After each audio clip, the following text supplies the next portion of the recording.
Saile china tumber chu furlaya rancho kan nga em thin kan man sen lo ka ta that ania chumi da that na man ruwa chu a umania chu kan theinan chuan saile chi kan lo siam ta a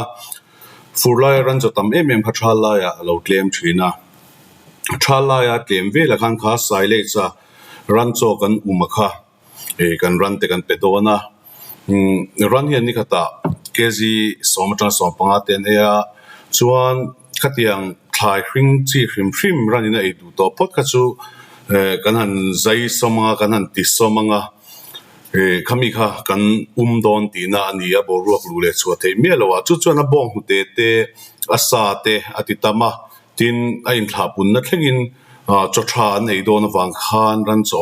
tam lo lai point apoimo maya chuan silage siam na hi bag ki tiang ang chi polythene bag ki ni to me khi an chan som to sa kurtai kan ti me zagari le chi ne na an mix run in a tu yan ti theng na tura an mix kha tikhian polythene bag wara khen an khunga chuan an trum ani tikhian an trum mukve ka chilo chu an trum mukve khan era ron chuaka chunga boro kha ron chuaka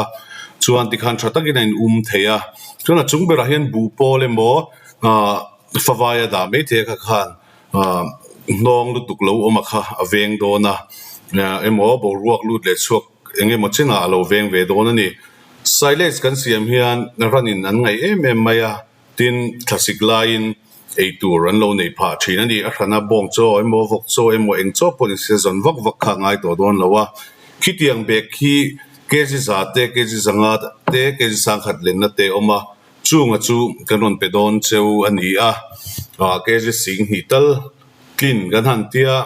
kan ti thei ram tura kan han ngaya khitia ya a her na khol po ki aron tel don ani khatiang che kha chu ni lo mai the ti khen kan her noi ve ka nga chuan ti khian enge jagari kan ti kurtai khatan yang chu khami le chi kha kan han mix anga 2 liter thuma chu ti khen kan ti ve ka nga kha ranin an du a tui an ti phata bokta ni chuan khitia kan han da thata khi tharu ga tanga kum kha thleng alo da tha thei to thina chu chuan ran cho har sat na kan nei te kha asukyang duak do ni kan da that na mang khan manlai chon lei lai khwarin ti khan an lo ti thina tuna chuna be khi om mai to a boruak lu le chuak a veng vek do na boruak lu le chuak om pal hlo kha chuan enge a troi mai do na kan da that ka chu wang chu kitian uluk takin kan tro na nga boruak lu le chuak om me lo tur khan chuan ti khan kan do na ni a be khi kan ron provide tanga a chan na kan ron ti tel don boka